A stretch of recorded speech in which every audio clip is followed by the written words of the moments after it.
Hello and very good evening to everyone. This is Prasenjit Das and I welcome you all to my YouTube channel as well as my Facebook page Learn English.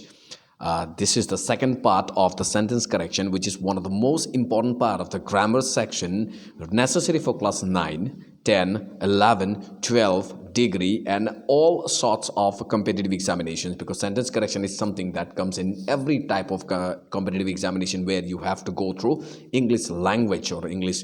Even for the literature section also sometimes grammar is asked. So it is also important for the teachers, those who are thinking for preparing for upcoming TET examination for Assam. Now, without wasting time, let us get into the questions. The pehla question, this is the second part, second video on sentence correction. So if you want the reference, please move into the previous video so that you can get the 16 questions that I have already explained. आज हम 16 question और explain करेंगे. शुरू करते हैं number 17 से. Do you have any luggages? Now luggages अगर British English में देखा जाए, इसका मतलब है बैग्स एंड बैगेजेस, चाहे वो लगेज बोलो या लगेजेस बोलो. अगर अमेरिकन इंग्लिश का कंसेप्ट में देखा जाए, ये रेफर्स करता है, ये लगेज जो है वो रेफर करता है एम्प्टी बैग्स एंड सूटकेसेस को. जबकि अगर ओरिजिन यानी एटिमोलॉजी अगर देखा जाए शब्द के, और जहाँ पर ओरिजिन देखा जाए, तो लगेज का प्लूरल फॉर्म ज़रूरी नहीं है, क्योंकि सिंगुलर फॉर्म ही दोनों को इंडिकेट करता है. तो लगेजेस लगाने की ज़रूरत है नहीं. Luggage itself it's a plural, because luggage का मतलब ये नहीं कि एक बैग या दो बैग है, एक पोटली या दो पोटली. पूरा का पूरा सामान, अगर पोटली, पोटला, टेपला, टेपली सब लेकर, बैग बुक लेकर अगर हम बैठे रहें, तो everything is called luggage together. So moving forward, so what is the correct answer? Do you have any luggage? That's it. Luggages करने की जरूरत नहीं है.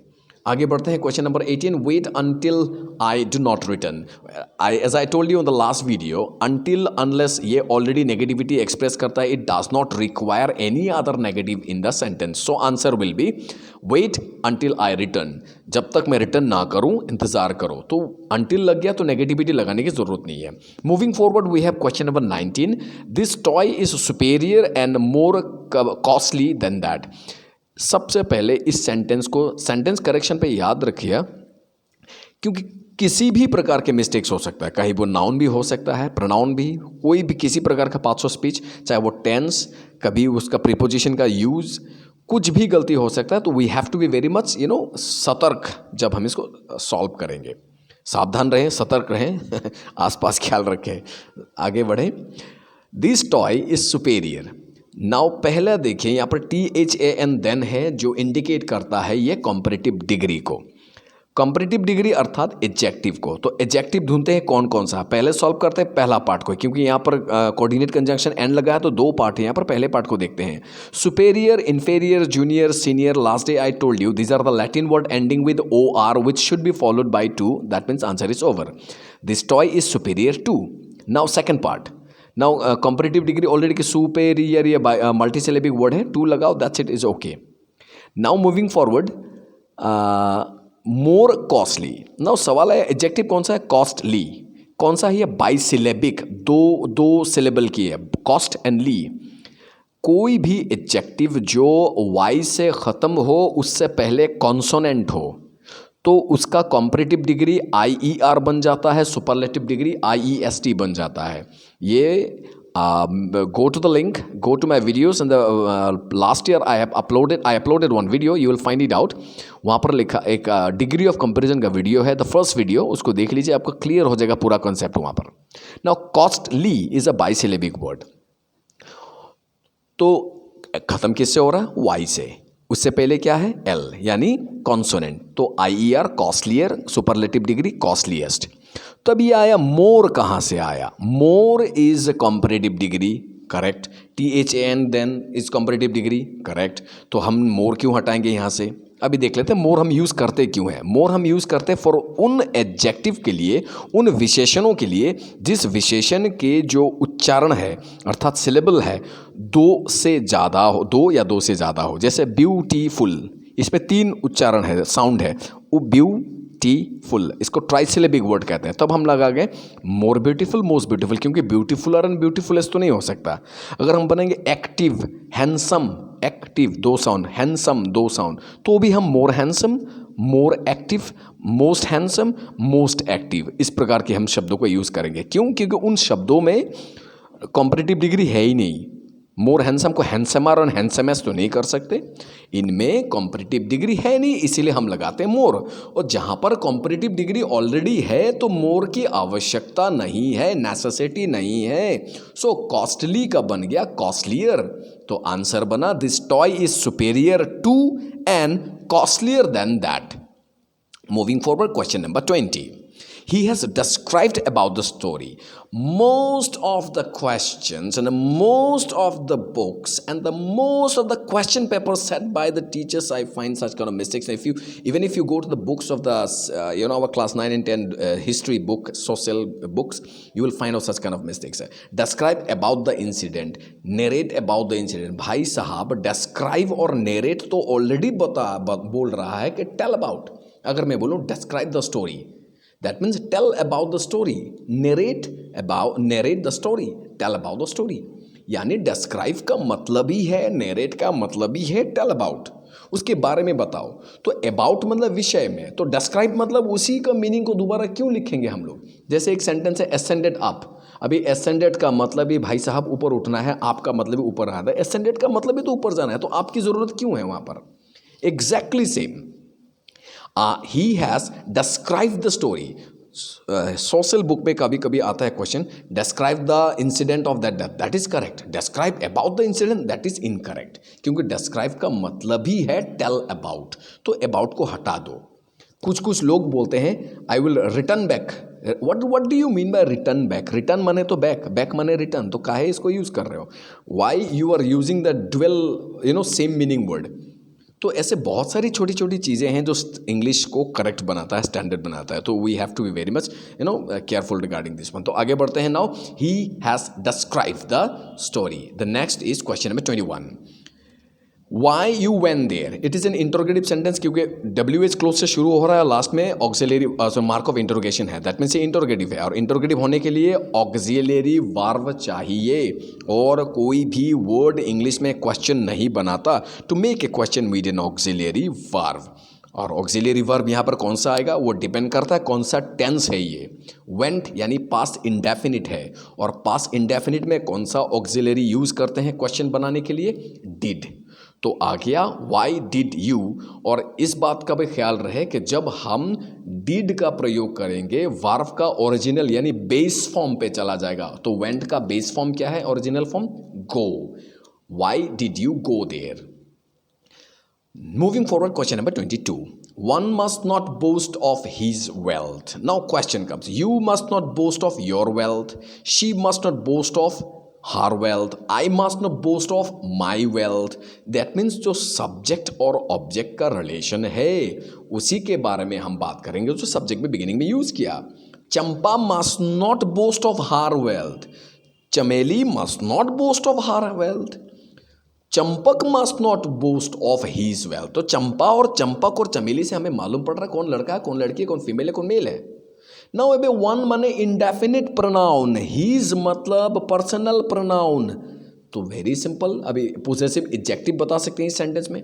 तो वेरी सिंपल, जिसके साथ कनेक्शन है उसी को यूज करो।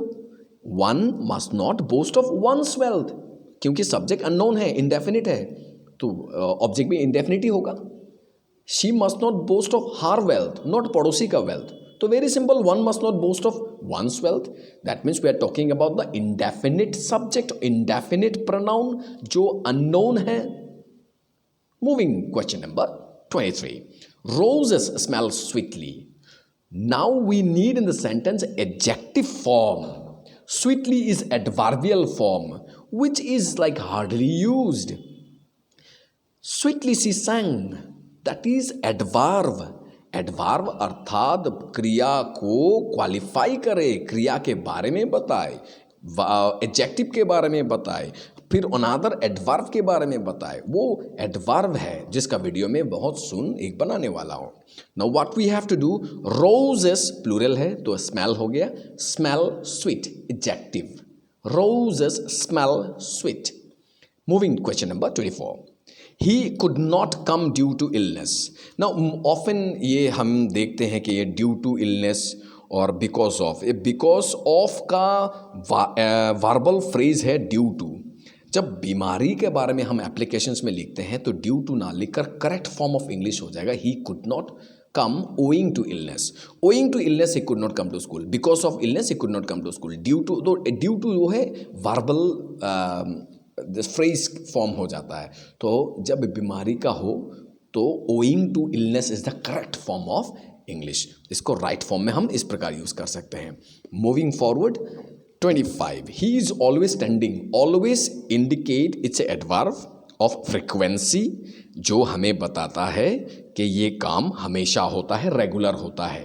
That means present indefinite tense और सेंटेंस लिखा है प्रेजेंट कॉन्टिन्यूअस टेंस में, तो हम आ जाएंगे ही always stands first in the class because he is third person singular number, तो वर्ब में स्टैंड के साथ स्टैंड्स लग गया. और ऑलवेज हमें बता रहा है कि ये प्रेजेंट इंडेफिनिट टेंस होगा. क्यों? क्योंकि ऑलवेज मैंने रेगुलर एक्शन जो हमेशा होने वाला. Next 26. He is ill for a month. Since और फॉर अगर सेंटेंस में हो, अगर वो किसी टाइम फ्रेज को इंडिकेट कर रहा हो तो वो प्रेजेंट परफेक्ट कॉन्टिन्यूअस टेंस है. Now present perfect continuous tense का फॉर्मूला कहता है he has been, then first form of verb is. तो इज का फर्स्ट फॉर्म क्या है? इज. Ising, aming, aring. क्या कभी ऐसे हो सकता है? नहीं, क्योंकि ही इज इल इस सेंटेंस में प्रिंसिपल वर्ब कौन सा है? गौर से देखा जाए तो ही प्रोनाउन है, is auxiliary verb, ill adjective, for preposition, a indefinite pronoun, month is noun. तो सवाल आया यहाँ पर प्रिंसिपल वर्ब कहाँ है? प्रिंसिपल वर्ब नहीं है. तो in absence of principal verb primary auxiliary verb am, is, are, was, do, did, done, have, has, had, ये प्रिंसिपल वर्ब का फॉर्म ले लेता है in absence of principal verb, यानी इज प्रिंसिपल वर्ब है. तो अगर प्रिंसिपल वर्ब इज है तो फॉर्मूला क्या बनता है? He has been first form of verb. तो वर्ब कौन सा? Is plus ING, ising. कभी ऐसा होता है? Ising, aming, aring, impossible, wrong. तो अगर इसका बी वर्ब लगा देते हैं, ही हैज बीन, फिर be plus ING, he has been being. अगर आज विलियम शेक्सपियर जिंदा होता तो पर्सनली आकर दोबारा सुसाइड कर लेता अगर बीन और बीइंग को एक जगह में वर्ब बना के लिख देते हैं तो. दैट मीन्स ये घनघोर घोटाला है, ये पाप है. तो भाई ये सेंटेंस गलत है. दैट मीन्स इसका कोई वर्ब फॉर्म है ही नहीं. तो हम करेंगे क्या? एक स्टेप उल्टा. सिंस और फोर बताता है कि ये प्रेजेंट परफेक्ट कंटिन्यूअस टेंस है, लेकिन वर्ब का कंटिन्यूअस फॉर्म नहीं लगा सकते इस सेंटेंस में क्योंकि वर्ब इज हो रहा है. तो हम एक स्टेप उल्टा जाएंगे, प्रेजेंट परफेक्ट टेंस. और प्रेजेंट परफेक्ट टेंस फॉर्मूला बोलता है subject, have, has and third form of verb. तो सब्जेक्ट हुआ ही, उसके बाद आया हैज और वर्ब कौन सा है? इज. और इज का थर्ड फॉर्म क्या है? Been. Page number 100 junior English grammar पे देख लेना, आपको मिल जाएगा. सो आंसर बना he has been ill for a month. Next question number 27. I wish I was there. ये एक पास्ट सब्जंक्टिव मूड है जो मूड के वीडियो में मैंने एक्सप्लेन किया है. This is one of the first videos that I have uploaded in my YouTube channel. On my channel you can go and watch and the detail explanation has been given there. If you wish you can have you can refresh and brush up your information again. So I wish, काश मैं वहाँ था. Is it correct? काश मैं वहाँ होता. That means मैं वहाँ पर नहीं था. दैट्स वाई आई वॉज मतलब मैं था. आई फर्स्ट पर्सन है इसीलिए वॉज लगा, सिंगुलर के साथ वॉज लगता है, लेकिन हम यहाँ पर लगाएंगे वेयर. क्यों? क्योंकि ये एक अनट्रू स्टेटमेंट है और अनट्रू स्टेटमेंट को एक्सप्रेस करने के लिए हम अनट्रू एग्रीमेंट को यूज़ कर रहे हैं. एग्रीमेंट अर्थात सब्जेक्ट और वर्ब का एग्रीमेंट. जैसे आई एम, आई के साथ आर कभी नहीं होता. क्यों नहीं होता? क्योंकि ये सब्जेक्ट और वर्ब एग्रीमेंट कहता है. तो आई वाज, आई सिंगुलर है, वाज होना चाहिए, दैट इज करेक्ट. यहाँ पर आई के साथ तो वेयर नहीं होता, वेयर तो प्लूरल के साथ होता है. They were, you were, we were, ये करेक्ट होता है. फिर भी हमने यहाँ पर वेयर लिखा. क्यों? क्योंकि एक अनट्रू स्टेटमेंट को एक्सप्रेस करने के लिए हम अनट्रू एग्रीमेंट का यूज़ करेंगे. एग्रीमेंट मतलब सब्जेक्ट एंड वर्ब एग्रीमेंट. जैसे आई हैज़ कभी नहीं होता, आई हैव होता है. वो कौन बोलता है? ये सब्जेक्ट एंड वर्ब एग्रीमेंट बोलता है. That's how we will use here I were. मतलब this statement is a past subjunctive mood which means untrue past. To express an untrue past we will use untrue agreement. एक असत्य अतीत को express करने के लिए हम एक अनट्रू एग्रीमेंट को यूज करेंगे. अगर was लिखा, आई विश आई was, तो काश मैं वहाँ था, वास तो था हो गया, तो हो जाएगा काश मैं वहाँ होता, दैट मीन्स मैं वहाँ पर नहीं था. I wish I were there. Question number 28. He slept when I enter the room. जब भी हम करेक्ट टेंस करते हैं तो हम लोग ने क्या देखा है, जब सेंटेंस में व्हेन, व्हाइल और एज ये तीनों में से कोई एक मिले और साथ में एक पास्ट इंडेफिनिट टेंस होता है तो एक वर्ब फॉर्म को हम कंटिन्यूअस फॉर्म लगा देंगे, वो भी पास्ट कंटिन्यूअस टेंस. जैसे कि he was sleeping when I enter the room. इसका भी एक्सप्लेनेशन करेक्ट टेंस के एक वीडियो है, वहाँ पर आपको मिल जाएगा, करेक्ट टेंस वीडियो नंबर 1, वहाँ पर आपको डिटेल्स एक्सप्लेनेशन मिल जाएगा. Now moving forward, the last set of the pages. Now we say 29. He is addicted of wine. Addicted verb should be followed by to. Addicted to. ये fixed verbal phrase है, बदलेगा नहीं. He is addicted to wine. Question number 30. The quality of oranges are good. Now question comes. हम किसके बारे में बात कर रहे हैं? Oranges प्लूरल है, आर तो करेक्ट है सर, ये तो गलत नहीं हो सकता. Oranges प्लूरल है, आर करेक्ट होना चाहिए. भाई साहब, we are not talking about oranges. We are talking about the quality of oranges. हम ऑरेंज के बारे में नहीं, ऑरेंज के क्वालिटी के बारे में बात कर रहे हैं. Quality is abstract noun which is singular. That means the quality of oranges is good. I'm not talking about oranges, I'm talking about the quality. Moving forward, we have he has no pen to write with. अगर Hindi grammar किया है तो आपको ये मालूम होगा, करण कारक में से का प्रयोग होता है. कारक में से अर्थात किसी साधन का प्रयोग किसी कार्य को करने के लिए. फॉर एग्जाम्पल, मैंने कलम से लिखा, यहाँ पर एक्शन क्या है? लिखना. लिखने के कार्य के लिए कौन से साधन का प्रयोग किया हमने कलम का प्रयोग किया. मैंने चाकू से सेब को काटा, तो सेब को काटने के लिए किस साधन का प्रयोग किया मैंने? चाकू का. I have cut the apple with a knife. To do the action of cutting an apple, I have used an instrument which is called knife. I have written with a pen. To do the action of writing, I have used an object, it's called pen. So what I have done, I write with the pen. So question हो गया, he has no pen to write in. No, he has no pen to write with because he writes with the pen. Next, the last question of the day is no order has yet been passed. यहाँ पर गलती ढूंढना बड़ा मुश्किल हो जाता है, लेकिन ध्यान से ऑब्जर्व करो, ऑर्डर वर्ड का नाउन फॉर्म और वर्ब फॉर्म में, क्योंकि ऑर्डर का नाउन फॉर्म भी होता है, ऑर्डर का वर्ब फॉर्म भी होता है. इस सेंटेंस में ये वर्ब फॉर्म नहीं है, ये नाउन फॉर्म है. और जब हम ऑर्डर यूज़ करेंगे तो ये बेसिकली इसका वर्ब फॉर्म यूज़ होता है. He ordered me, I order you, ये वर्ब फॉर्म हो गया. लेकिन जब हम इसको नाउन फॉर्म करेंगे तो एस जोड़कर इसको नो ऑर्डर्स कर देना. सो नो ऑर्डर्स तो प्लूरल हो गया, हैज के जगह में हैव आ गया. No orders have yet been passed.